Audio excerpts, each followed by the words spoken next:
All right, so are you ready to dive deep? This one is especially for you if you're prepping for the UPSC GS1, or maybe you're just fascinated by ancient India. Either way, this is going to be good. We're going way back, talking prehistoric rock paintings. Art from a time before written history. Basically like cracking a code using just the paintings. We're talking primary sources here. And the cool thing is we're not starting from scratch. We're not talking about recent discoveries. Way back in 1867, India had its first recorded find. Wow, so that... That's 12 years before the famous Altamira cave paintings in Spain got everyone excited. Okay, so India was ahead of the game. And it's Mhm. not just one site, right? This art is all over the country. Yeah, it's a pan-Indian phenomenon. Wow. I mean, we're talking Madhya Pradesh, Uttar Pradesh, Andhra Pradesh, Karnataka, Really? even up in Uttarakhand. That's amazing. It really makes you wonder why paint at all back then. Yeah, why? I mean, was it decoration? Was it to, like, document their world? Was it something more? That's a great question for a UPSC aspirant, right? Right, What's the why behind the art? right. Is it purely aesthetic? Or is it tied to their beliefs, rituals, maybe even survival? I think it's probably all of that mixed together, you know? Imagine a world without written language. Art becomes pretty powerful, a way to express yourself, record events, pass on knowledge, pass on beliefs to the next generation. It's like a visual language. Yeah, And it's probably loaded with symbolism. absolutely. And some anthropologists believe even today there are tribes whose rituals still involve creating rock art. Exactly. A tangible link to the past, births, deaths, coming of age, hunting rituals, all marked by creating art on rock surfaces. That's amazing. It's a connection that really brings history alive. Yeah. You know, for UPSC aspirants, it's not just about memorizing facts for the exam. It's about understanding the human story. Right. So we've got people all over India creating art for all kinds of reasons. Where are some of these hotspots located? Well, let's start up north in Uttarakhand with a place called Lakudiyar. The name itself means, get this, 1 lakh caves. 1 lakh caves. So you can just imagine the scale. The paintings there, broadly speaking, we can divide them into 3 categories. Yeah. Depictions of man, animals, and geometric patterns. Uttarakhand. I usually think of the Himalayas, not prehistoric art. This is already blowing my mind. What kinds of animals did they depict? Ooh, well, you've got this intriguing animal, very long snout, maybe a wolf or a fox, and then this lizard with multiple legs. Mhm. Really grabs your attention. Okay. Humans are definitely there, but in a simpler, stick-like form. And what about those geometric patterns? Any clue what those meant? Could they be early symbols, clan markings, maybe even like attempts at proto-writing? That's the million-dollar question, right? What did it mean to them? We're trying to decipher. One interesting thing at Lakudiyar is the superimposition of paintings. The black paintings seem to be the oldest, then red ochre was layered on top, and then finally white. So they weren't just filling blank canvases. They were adding to a story. It makes you wonder, did they see those caves as sacred spaces that needed to be constantly renewed? Were they dissatisfied with the earlier work? Were different generations just adding their own voices? It really makes you think. And then the layering raises another question, you know. Did they have a specific technique? Did they prep the surfaces? I mean, these little details help us understand how sophisticated they were as artists. Absolutely. Uh, It's not just what they painted, but how they did it. It's like piecing together a puzzle layer by layer. Before we go on to other sites, I have to ask about that hand-linked dancing figure. Oh, yeah. Mention of the source material. This idea of connection, of shared ritual or celebration, such a powerful image, even after all these years, makes you think about their social bonds, something we don't often get to see in such early art. Definitely. All right, so let's move geographically. What about the rock art in Karnataka and Andhra Pradesh? Totally different terrain down south, right? Absolutely. Now we're talking granite rock shelters.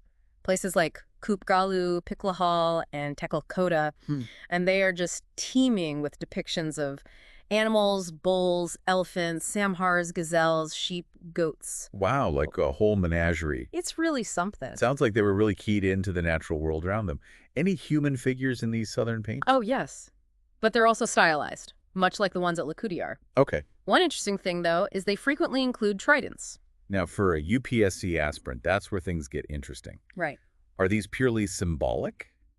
Or are they pointing towards early religious practices? Excellent question. It's like these paintings are study guides, They are. offering clues for the exam and for understanding how Indian culture evolved. What else sets these southern paintings apart? One thing that really stands out is the lack of vegetal motifs. Plants, flowers, which are so prominent in later Indian art, are largely absent here. Makes you wonder, was it a stylistic choice?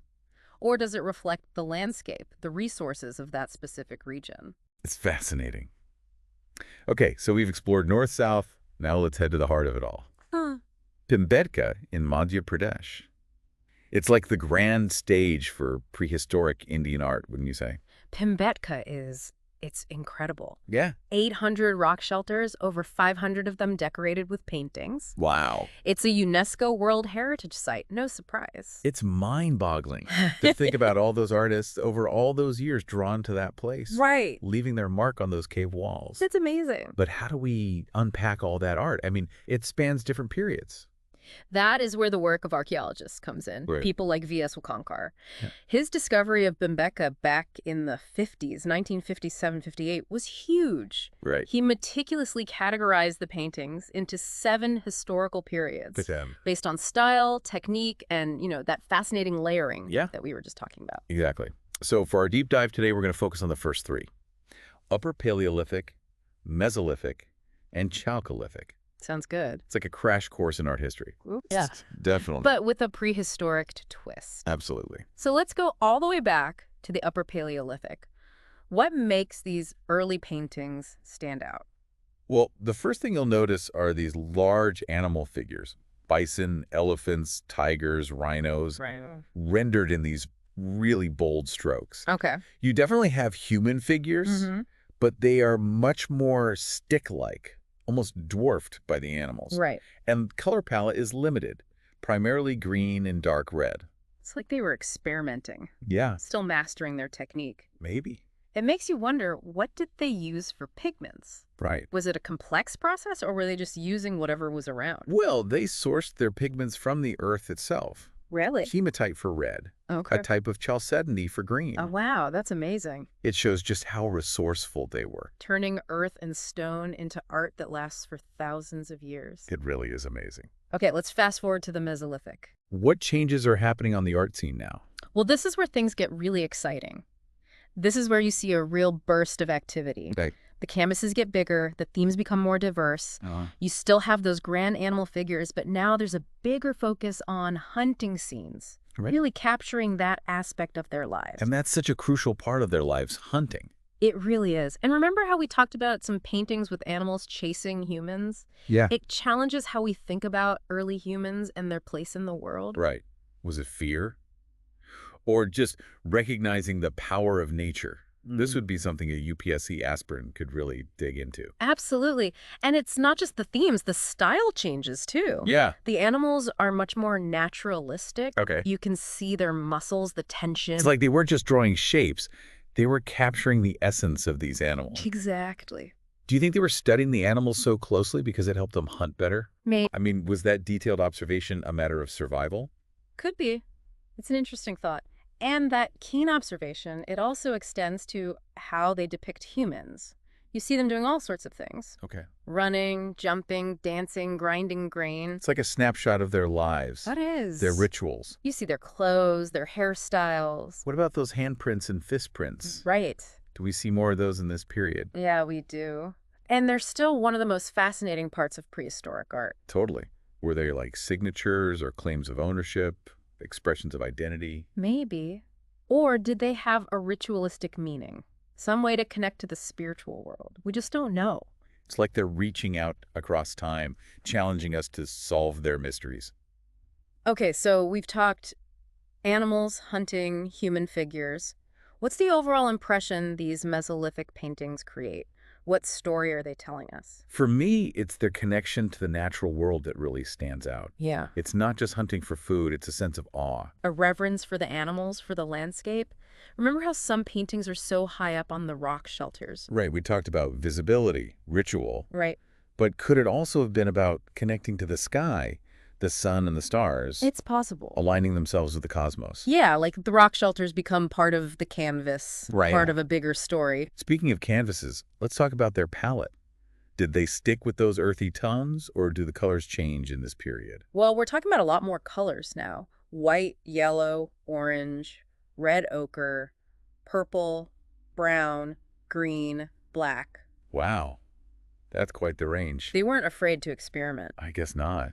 It makes you wonder what those colors meant to them. Right. Were certain colors associated with specific animals or activities, or maybe even spiritual beliefs? That's something archaeologists are still trying to figure out. I bet. It's like another layer of that visual language we were talking about. Exactly. Yeah. It adds a whole new dimension to how we interpret these paintings. Okay, we've covered a lot of ground. We've talked about locations, styles, techniques, even color palettes. But what's the big picture here? What can we learn from these prehistoric paintings? I think the biggest takeaway is that they offer a window into a world that's long gone. A world before written history. Exactly. They give us clues about how people lived, what they ate, what they believed in. It's like they left us a visual record of their existence. In a way, they did. And for UPSC aspirants, this is invaluable, right? Oh, absolutely. It's not just about art history. It's about understanding the roots of Indian culture and civilization. Right. It's about connecting to that ancient past. And that connection, I think, is what makes this deep dive so fascinating. It really is. It sparks our curiosity and our imagination. It challenges us to think about the world in a different way. And maybe even to appreciate the creativity and resilience of those who came before us. Absolutely. So to wrap things up, I'd like to say a huge thank you to you for sharing your expertise with us. It's been my pleasure. And to our listeners, I encourage you to seek out some images of these incredible paintings. Let them transport you back in time. Let them inspire you to learn more about India's rich and vibrant past. Until next time, happy exploring.